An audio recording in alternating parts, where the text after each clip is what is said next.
Welcome to my American History Notes, where I discuss the conclusions I've drawn from studying American history. You may not agree with an individual conclusion or any of my conclusions, but you should at least know about the events, topics, people, places, and concepts I'm talking about, and even more to be conversant in American history. This is really a survey. It skims the surface.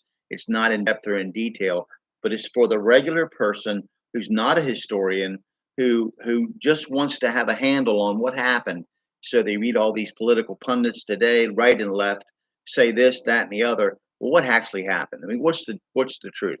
Now I'm going to present my conclusions along with the facts. So you need to be able to see that and look up these things, study them, look for primary sources.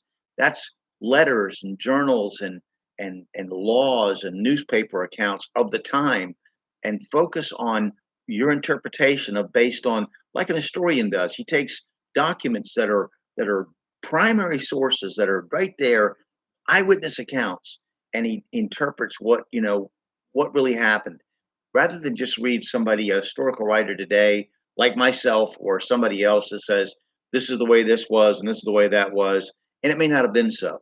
Um, I've been burnt many times in the beginning, trusting people I trusted, who told me that things that weren't true. And then I read this scholar from the 1800s, and he was giving a warning about religious writing. And he was talking about how people will manufacture quotes, they'll alter quotes, they'll use the ellipsis between parts of a quote to hide the real import of a statement, and that you have to search these things out for yourself. And that's what my point is here. So anyway, I don't want to waste any more time. Let's begin. We're in the era of the President James Monroe.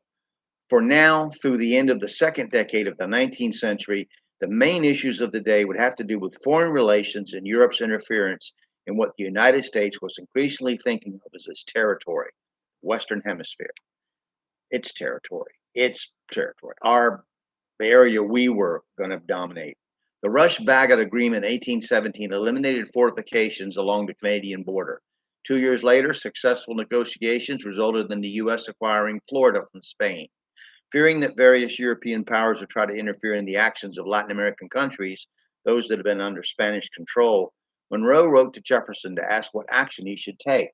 Jefferson's reply was to never get involved in Europe's problems and to never let them get involved in problems on this side of the Atlantic. From this, Monroe established what came to be known as the Monroe Doctrine, which resolved that we would not interfere with any existing European colony, and that any attempt by Europe to interfere with a newly independent nation in this hemisphere would be viewed as unfriendly action against the United States. The first Seminole War took place in 1818 against a Florida tribe that had sided with Britain in the War of 1812. Runaway slaves and Indians raiding from Florida had massacred settlers in the southern states, pillaging U.S. territory. General Andrew Jackson invaded Florida, resulting in Spain surrendering it under the Adams-Onis Treaty. The line of Spanish Mexico was determined to be from the Sabine River in Texas, northwest, to the Pacific Ocean, thereby making clear the difference between the Louisiana Purchase and Spain's property. Monroe's First Lady, Elizabeth, acted to reduce the social obligations of the president's wife. She had been noted for her impressive show of courage, even while her husband was minister to France. She rode a specially painted carriage to the prison where the wife of the hero Lafayette was being held, awaiting execution. By her public display of support for Madame Lafayette, the prisoner's release was secured. She insisted that the president's family had the right to privacy as any other, and her daughter's wedding was a small affair where neither the diplomatic corps nor the politicos of Washington were invited. She was thought of as very pretty, even in middle age, and still retained the epithet the French had given her as La Belle Américaine. Her distancing herself from society and public occasions grew even more profound than her husband's second term, as did the hostile reception to her being what they thought of as too antisocial for the head of state's wife. But finally, it was understood that the First Lady would not be a full-time hostess, and the president's family was entitled to some form of privacy. Contemporaries called Monroe's era the era of good feelings, as people tired of party strife and sectional differences, settled into a strong nationalism overflowing with patriotism. But under the surface, things were heating up. Shipping was losing out to manufacturing as New England's primary source of business.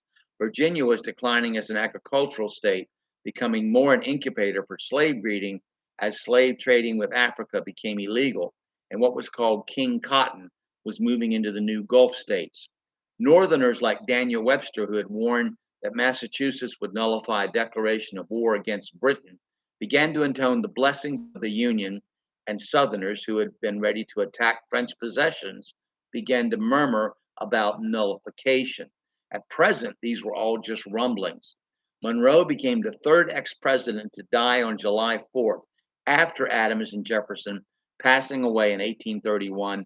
We'll begin with the Great Revival of 1800 next, and talk about some religious things and then some things about words before we get to John Quincy Adams's administration. All right, so thank you and have a great day.